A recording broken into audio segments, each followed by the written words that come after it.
my channel. Hi, my name is Roxanne. If it's your first time here, then welcome. Today I wanted to talk to you guys a little bit about sort of my reading story, or how I got into reading, the different phases of my reading, I guess. I just thought it would be something interesting to talk about, and so yeah. I've seen a couple of videos done on this, so this is obviously not by any means like an original video or anything, or an original story or idea. But I always thought it was interesting, and I always like to know how people got into reading, and I thought maybe you guys might be interested as well. So yeah, let's get right into it. I wasn't really into reading. I was born in Puerto Rico, and I lived there until I was about 9, and then we moved to the to Florida, to the continental United States, back in 2001. So I was like 9, and I wasn't really ever into reading back when I was in Puerto Rico, and it just really wasn't a pastime that I had, and my parents never really sort of pushed it on me, or even really suggested it much, at least not that I can remember. So it wasn't until I got to the United States and all of a sudden did not know the language that my father sort of had the idea to introduce me to reading as a way for me to learn English. And so the first book, actually I remember very vividly how that day was the first book that he gave me. He came into my room and he had this thing called, it's like a Spanish to English dictionary from a system, like a program that we had where you could learn English, and it was called Inglés sin Barreras. And it had like cassettes that you could listen to, and it had the books and the dictionaries and everything. So he gave me a dictionary, and he gave me this book, which was Two of a Kind Diaries, The Diaries of Mary Kate and Ashley. And I think this might have been the only one of sort of this series of books that I had, but as you can see, it's pretty beat up. And well, maybe, I don't know if you guys can see, but like the spine is really beat up. The cover is coming out, and I keep it just sort of for sentimental reasons. But he gave me this book, he gave me the dictionary, and was like, get to learning. And it really was because of books like those and watching like Nickelodeon and stuff that I learned English. And I was already fluent in English by Christmas break. So we got here summer of 2001. I obviously started school in August. By Christmas break, I remember being pretty, what is the word that I literally just used? Obviously not so much if I forget easy words like this. Fluent. I was fluent in English, so much that I was able to say things to my classmates as we were leaving for Christmas break. And so after this one, I sort of started to get into reading in middle school. Still not too much, but the ones that really caught my attention were the Junie or Judy B. Blume's. Now I don't remember the first name, but those books, those were great, and I love them because you could just find them at Walmart. And I never really went to bookstores or anything like that, and I didn't know where you could purchase books or anything, but I could always go to Walmart with my mom, and I would always go to the book section, and they were always there, and they were pretty inexpensive. So those were the ones that my mom used to get me. And then I started to get into Judy Blume, and so I had all the Fudge books, and I loved them so much. I actually had to put like clear contact paper on them so that they would last me a little bit more, because I would take them everywhere and I would love to read them. I thought they were so funny, and that's sort of how I started to get a little bit more into reading. And I loved just Judy Blume was everything. I read forever. I haven't read this in such a long time. I would like to reread it and see how I feel about it now as an adult, because I know this book had so much controversy. But I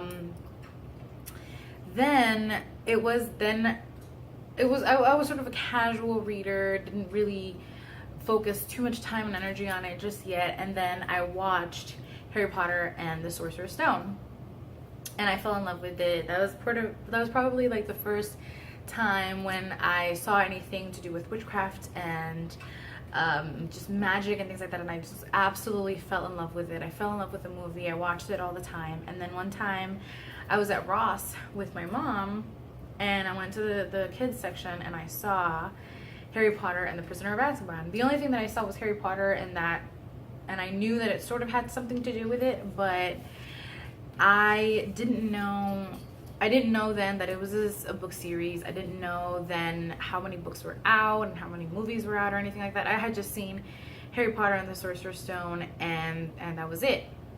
And I saw Prisoner of Azkaban. This is not, I really wish I still had that first copy that I purchased at Ross, or that my mom purchased at Ross, but I think I lent it out to a friend and I never got it back. And this is why I don't lend out books. But yes, so Prisoner of Azkaban, I read it, and when I started reading it, I was like, this is incredibly interesting, and oh my god, I'm loving it, but this is not the story that I remember seeing. And then I just happened to look at the spine, and I saw up here that it said year 3, and then I was like, oh, that probably means that that is a big series that I just didn't know about. And up to then, there had only been the first 3 released, I believe, because I think after that, maybe the 4th had like just been released. But after that, I convinced my mom to get me all the other ones, and then after that, I kept up with them, and like when they were really, I would anticipate the release and everything, and I just loved it. And to this day, this is still my favorite in the Harry Potter series, probably because of that sentimental reason. Like, this is the first one that I read, and I just always have that memory, and I read it so much before I was able to, I mean, we didn't have a lot of extra income or anything like that, so I wasn't able to ask my mom for a lot of books because they were expensive, and they weren't all at Ross. That one just happened to be there for luck. I mean, I go now to Ross and I go to the book section, and they don't really have anything. They have like some agendas, and that's it. So I was lucky enough that I was able to find that book at a really affordable price. It was like $4.99 or something like that.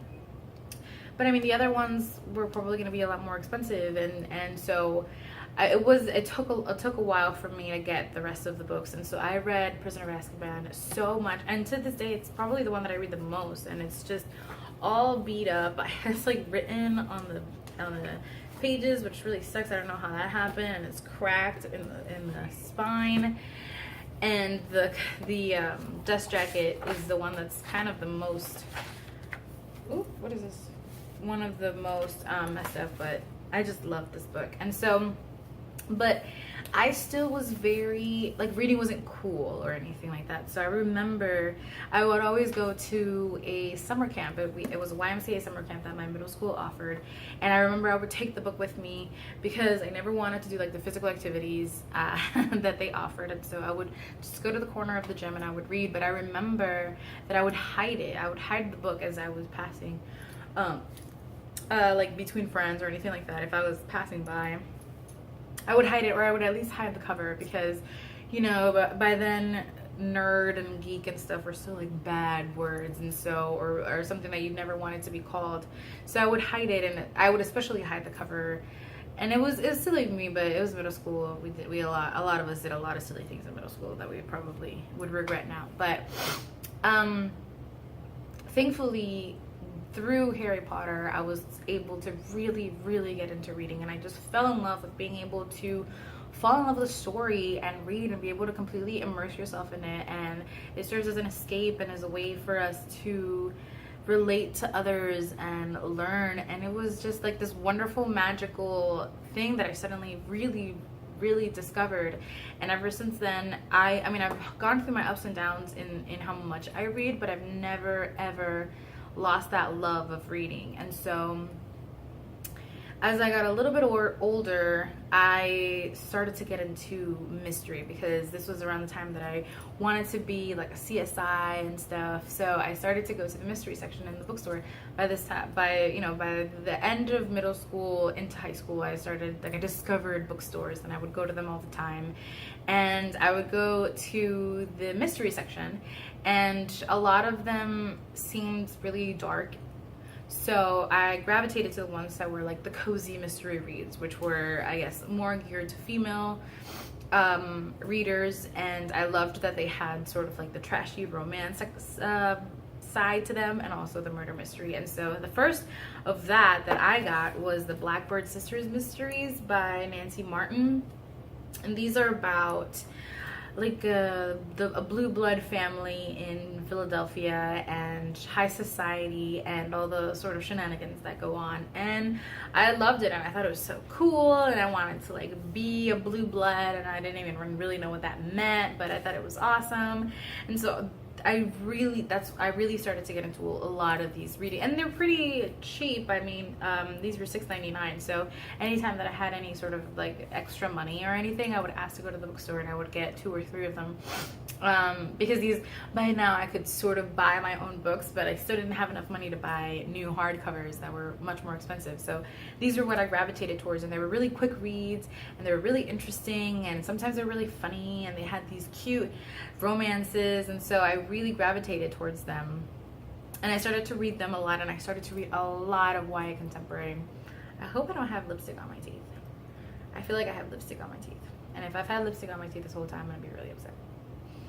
But anyway, I used to read a lot of like really cheesy YA contemporary, and that's what I read most of high school.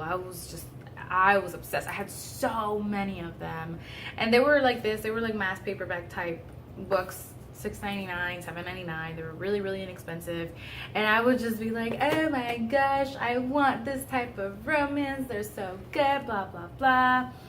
And then by then, Twilight had come out, and I resisted sort of like the Twilight vampire phase for a long time, and then one day I was really bored somewhere. I think we were at an airport. We were waiting for some family to come, and the flight was delayed or something. So I wandered into the airport bookstore, and I saw Twilight there, and I just sat down and I read the first chapter, and I really enjoyed it, and it was really easy to read, and so I bought it. And then I dove right into the Twilight vampire phase, and I read all of the books, and by then I thought they were still like wonderful reads and wonderful portrayals of romance, something that I definitely don't think now, but then I did, and it just continued to get me more into reading. So I really can't take that away from it, that it got me and a lot of young girls into reading, a lot of young people into reading. And so, you know, whatever I may think about them now, they did that, and so I guess for that I'll always sort of be thankful to them. There were so many of them. I don't think I ever got into Vampire Academy, but I got into one that it was like, each one was called like Matched or Watched or something like that, and they had like half faces in the covers, and it was about sort of like a vampire school. And then I don't know what happened. I think I got into college or something, like towards the end of high school. I started to get past that, and I really stopped reading after a while. I would probably read maybe 1 or 2 books a year, and there were mostly these sort of cozy murder mysteries, and I still loved reading, and every now and then I would pick up and reread all of the Harry Potter series, but I didn't have that passion that I did for it. And I think it was just that I got caught up in senior year of high school, and then going into college and trying to decide what I wanted to do, and my first job, and I started dating and all of this stuff. So it just sort of fell into the back burner, and I never really dedicated free time to it. Tumblr was starting to get really big in my college freshman year, and I was just, every extra second that I had, I was on Tumblr. And then probably 3.5 years ago, I started frequenting the bookstores again, and I started to go to the book section at Target, and I kept seeing Fangirl by Rainbow Rowell everywhere. Like, I just kept seeing this book, and I thought the cover was so cute, and I saw this, and I was like, is that, like, that sort of looks like Snape, and I didn't know at the time what it really was about, but it was like, what is, you know, I'm a fangirl. I consider myself a fangirl. I read fan fiction. I read a lot of fan fiction in high school. That's definitely something that I did. I may have read less books, but my God, did I read so much fan fiction. I would just inhale so much fan fiction. I think I may have tried to write like once or twice, and they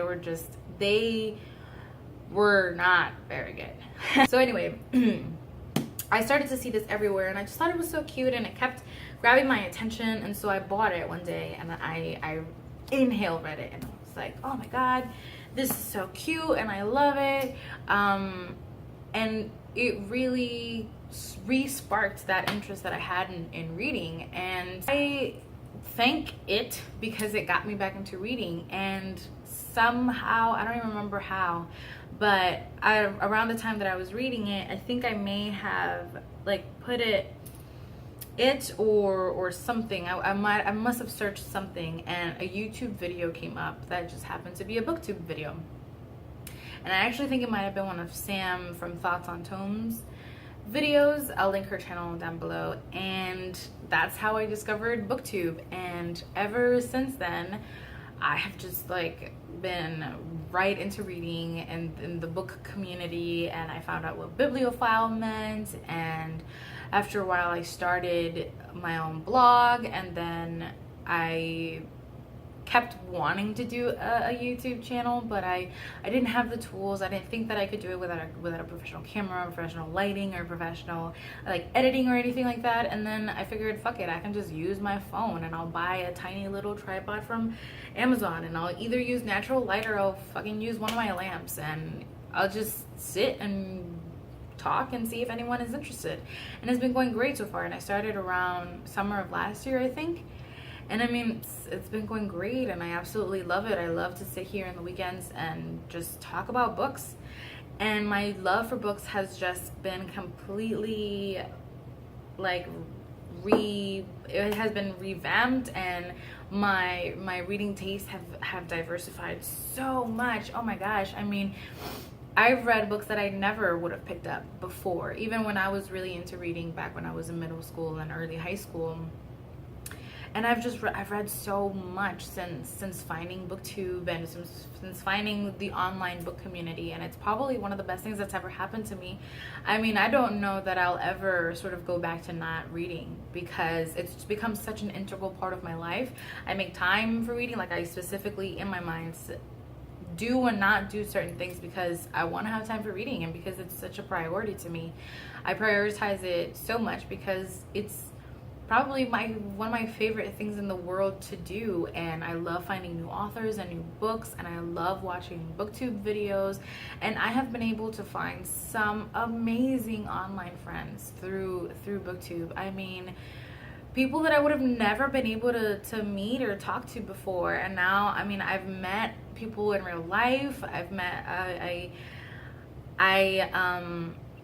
when I move, I already have people that I'm talking about meeting up with, and it gets me so excited and so happy. And it's so great to see how books have expanded my life in so many different ways. I can't ever imagine myself going back to a time when I don't read. I get tagged on so many memes on Facebook, and people send me stuff through text and whatnot. And it's like, oh, I thought of you. People that I barely talk to, that are even just acquaintances on social media, like on Facebook or whatnot, they'll still send me things. And they're like, oh my God, you post so much about books. I saw this and I thought about you. And so it's just been such a thing that's just brought so much richness to my life that I love it. The first book actually that I read because of BookTube was The Girl on the Train by Paula Hawkins. And I read it right as I had moved in on my own, which was probably not the best thing to do, and I would go to sleep just terrified. And so it's probably not the best pick, but I did enjoy it. Not as much as I loved Gone Girl, but it was good, and I've read so much because of it, because of BookTube since, and I hope to continue to do so. So yeah, I mean, that's my reading story up to now. I don't know how that'll continue to change and evolve. Hopefully I'll continue to meet you guys. I don't think you understand how much I love getting to talk to you guys, and I hope to meet every single one of you someday in person, because you're all so amazing. So please let me know down below what your reading story is, how you got into reading, how that has evolved over the years. And yeah, I hope to meet you guys someday. Thank you so much for watching and for listening. I hope you really enjoyed it. This was more of a casual sort of sit down and chit chat video. Hope you liked it. Thank you so much for everything. I love you guys.